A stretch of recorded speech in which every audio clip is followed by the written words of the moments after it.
Halo, selamat pagi anak ibu semua. Salam sehat untuk kita semua.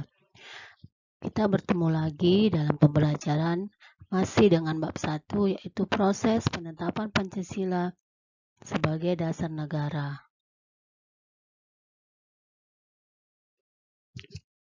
Pada pembelajaran hari ini kita akan membahas tentang PPKI.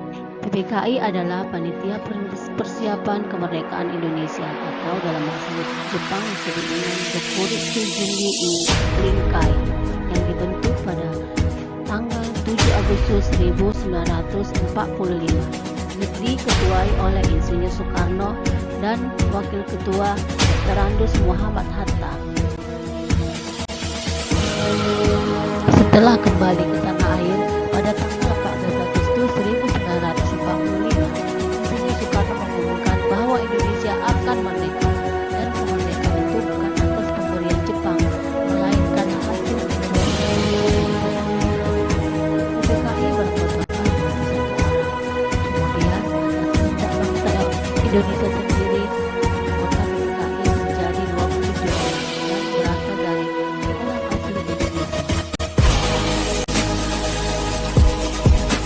Tanggal 16 Agustus 1945, golongan muda mengamankan Insinyur Soekarno dan Andus Muhammad Hatta dari pengaruh Jepang dan membawanya ke Rengas Dengklok.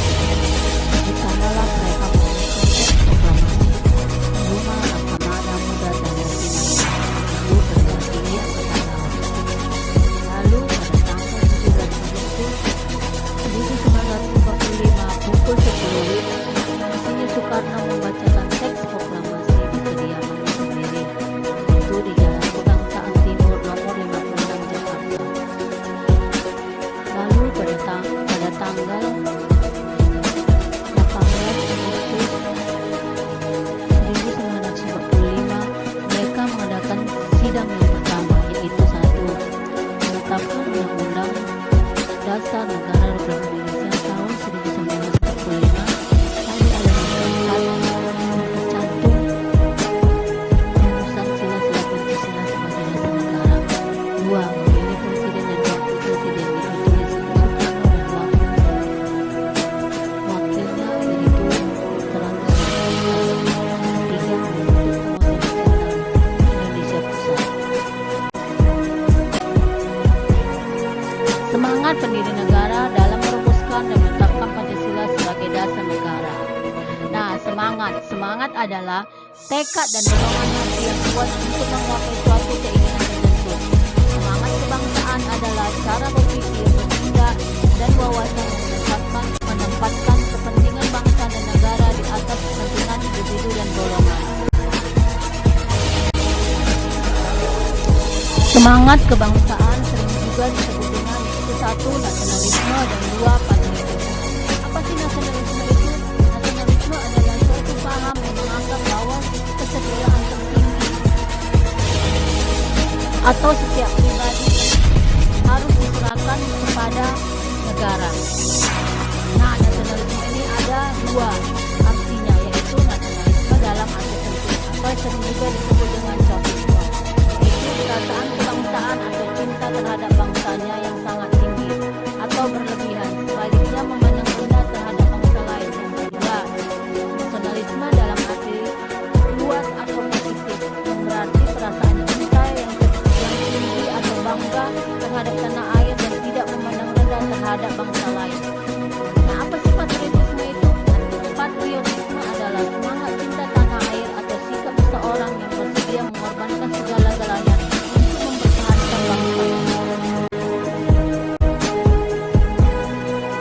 Jiwa dan semangat bangsa Indonesia dalam merebut kemerdekaan sering juga disebut dengan jiwa dan semangat 45. Jiwa dan semangat 45 terjadi beberapa lagu yang meliputi solidaritas, kebiasakawanan, pro-patria atau tanpa pamrih, toleransi, dan keadilan.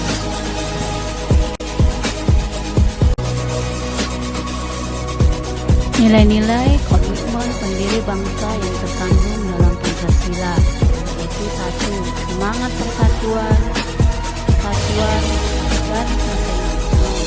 2. Rasa memiliki terhadap bangsa. Yang ketiga, pantang menyerah. Yang keempat, aktif dalam mencapai cita-cita bangsa.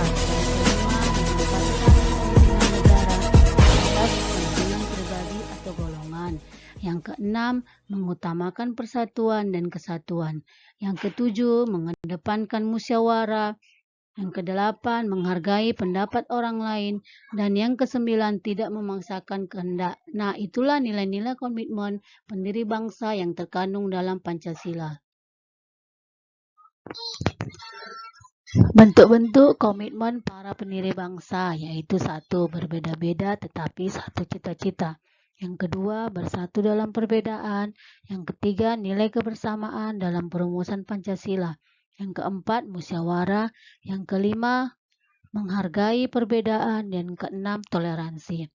Inilah materi kita pada hari ini. Semoga bermanfaat untuk kita semua. Terima kasih.